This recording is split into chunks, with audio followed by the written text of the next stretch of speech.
আড্ডা with joy পরিবারে তোমাকে আরেকবার স্বাগত জানাচ্ছি। আজকের ভিডিওটা কিন্তু খুব ইন্টারেস্টিং হতে চলেছে। এর আগের ভিডিওতে বলছিলাম না আমাদের পাড়ার কাকু ভোটে দাঁড়িয়েছে, তো সেই কাকুকে আমি রিকোয়েস্ট করেছিলাম যদি আমার এই চ্যানেলে এসে যদি কিছু কথা বলে আর কি, আমি কিছু কোশ্চেন করবো, তো সেই কাকু কিছু কোশ্চেনের অ্যান্সার দেবে বা কাকু যদি কিছু কোশ্চেন করে আমি সেটা একটা অ্যান্সার দেবো। তো এইরকম একটা ভেবেছিলাম, কাকুকে বলেছিলাম। তো কাকু রাজি হয়েছেন, কাকু এসেছেন। তো কাকুর সাথে আমি কি আলোচনা করছি না করছি এই যে আগামী ভোট নিয়ে, চলো বেশি দেরি করবো না, আমাদের এই ভিডিওটা আজকে শুরু করবো। চল লেটস স্টার্ট।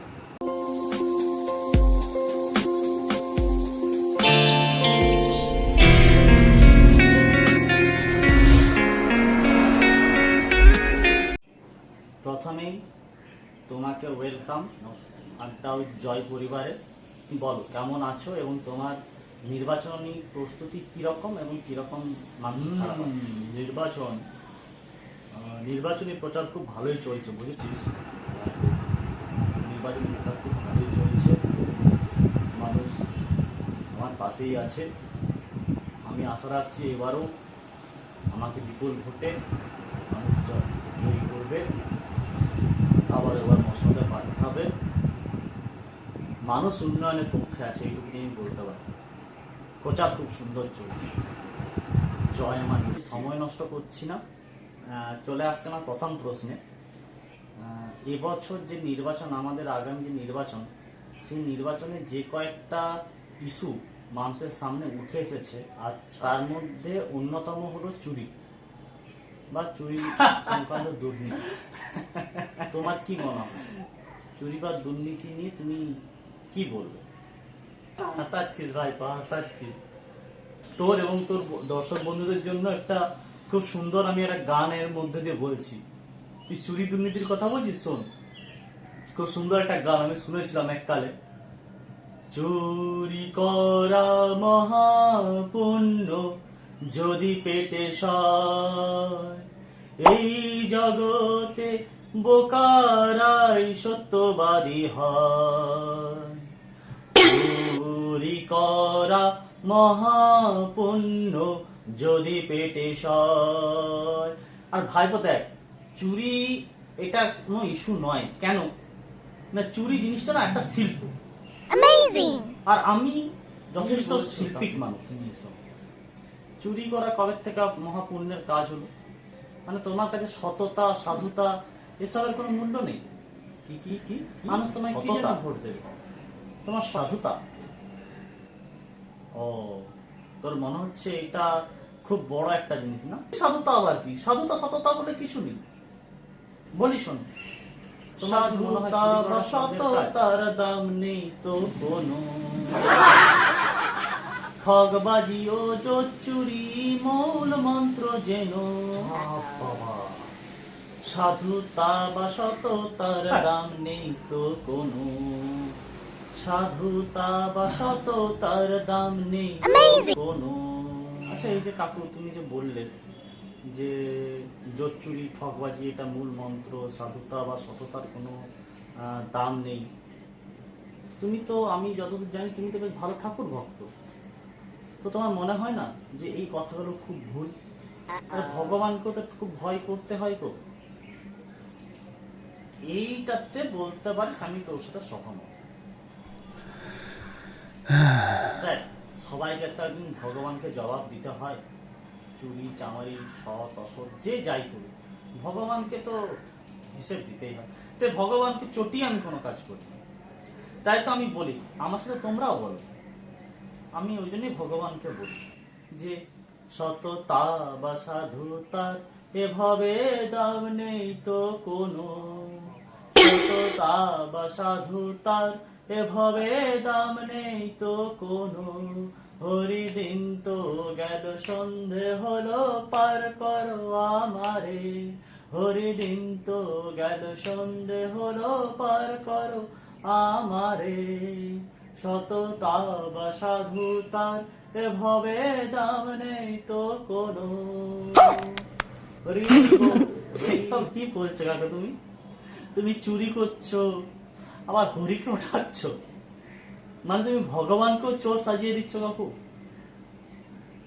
এইটাই তোমার রাজনীতি, চুরিও করবে আবার ভগবানকেও ডাকবে। সত্যি অবিশ্বাস্য কাকু, অবিশ্বাস্য। দেখো, আমি ঠাকুর কিনে রাজনীতি করি, তবে আমি বিশ্বাস করি মানুষকে যদি আমি কিছু প্রলোভন দেখাই, যদি কিছু লোভ দেখাই, পথ চলতি মানুষের হাতে যদি একটা বিরিয়ানির প্যাকেট গুঁজে দিই, আমি বিশ্বাস করি সেই মানুষটা আমার সাথে আসবে এবং আমাকে ভোট দেবে। बात तो सही है এটাই বর্তমান दौड़ना तो पड़ता है সময় নেব না। তোমার কাছে আমার আজকে শেষ প্রশ্ন, আগামী দিনে মানুষ যখন তোমায় ভোট দিতে যাবেন, আগামীকাল যখন মানুষ তোমায় ভোট দিতে যাবেন, কেন তোমায় ভোট দিতে যাবেন, তাদের উদ্দেশ্যে তুমি কি বার্তা দিতে চাও সেটা একটু বলো। মাননীয়গণ, মাননীয়গণ, আপনারা তো সবাই শিক্ষিত, আমি না হয় অশিক্ষিত,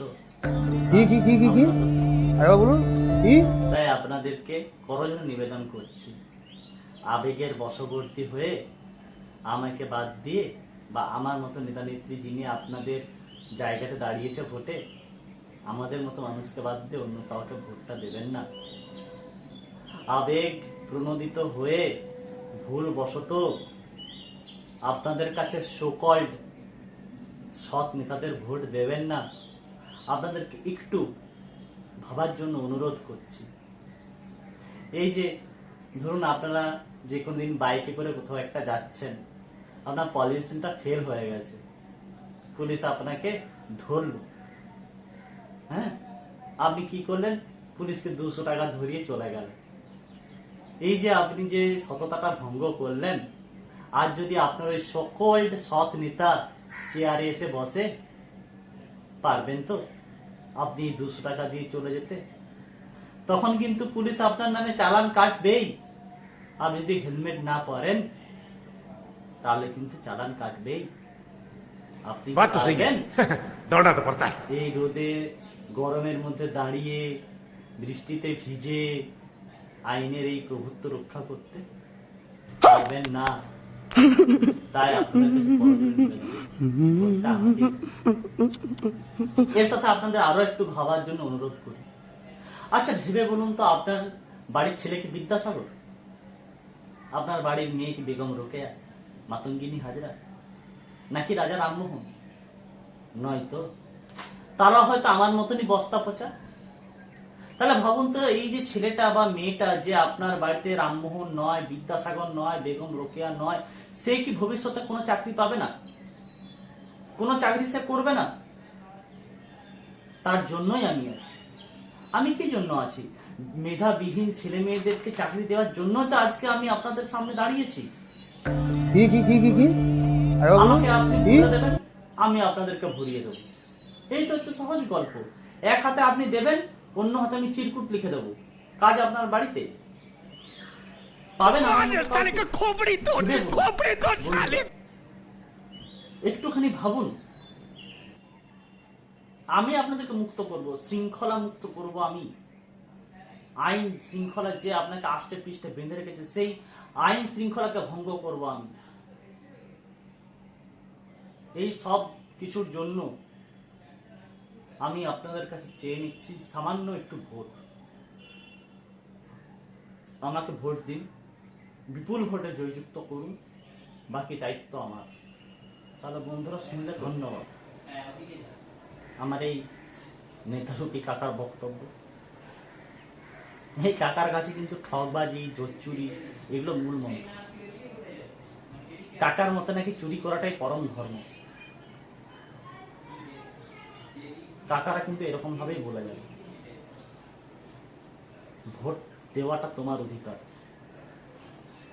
তোমার কেন্দ্রে কে জয়ী হবে সেটা ঠিক করবে তোমার এই আঙ্গুলটা। এই আঙ্গুলটা ইভিএমে দেওয়ার আগে ভাববে তুমি কাকে চাও।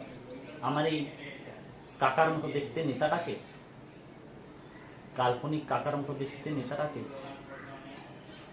যে মেধাবীন ছেলে মেয়েদেরকে চাকরি দেবে, যে কিছু ঘুষের বিনিময়ে ইলিগাল কাজ করবে, এরকম নেতাকে তুমি কি চাও? প্রশ্নটা রইল তোমার কাছে। বন্ধু আরেকবার এলাম। হ্যাঁ, একটা কথা বলার আছে। বলছি, এই যে পুরো ভিডিওটা যেটা দেখলে, আমার আর আমার এই ভাইপো মিলে যে ভিডিওটা পুরোটা যেটা দেখলে, এটা কিন্তু পুরোটাই কাল্পনিক। ঠিক আছে, আমি আশা করব পুরোটাই কিন্তু ঠাট্টার ছলে নেবে। হ্যাঁ, আর আমার এই ভিডিওটা মাধ্যমে যদি তোমার এবং তোমার ব্যক্তিগত রাজনৈতিক মতাদর্শে বিন্দু মাত্র কোনো প্রভাব ফেলে থাকে, সেই জন্য আমি করজোড়ে নত মস্তকে তোমার কাছে ক্ষমা চাইছি। তোমার ঘরের ছেলে, তোমার ঘরের ভাই, দাদা বা সন্তান স্নেহে আমায় ক্ষমা করে দিও। আমার এই ভিডিওটা সমকালীন সমাজ থেকে উঠে আসা কিছু বাস্তবতাকে কেন্দ্র করে হাসির ছলে আপনাদের সামনে তুলে ধরাই ছিল আমার প্রধান লক্ষ্য। তাই যদি আমার এই ভিডিও থেকে বিন্দু মাত্র আপনারা ব্যথিত হন, তার জন্য ক্ষমা চেয়ে নিচ্ছি। ক্ষমা করবেন আর আমাদের সঙ্গে থাকবেন।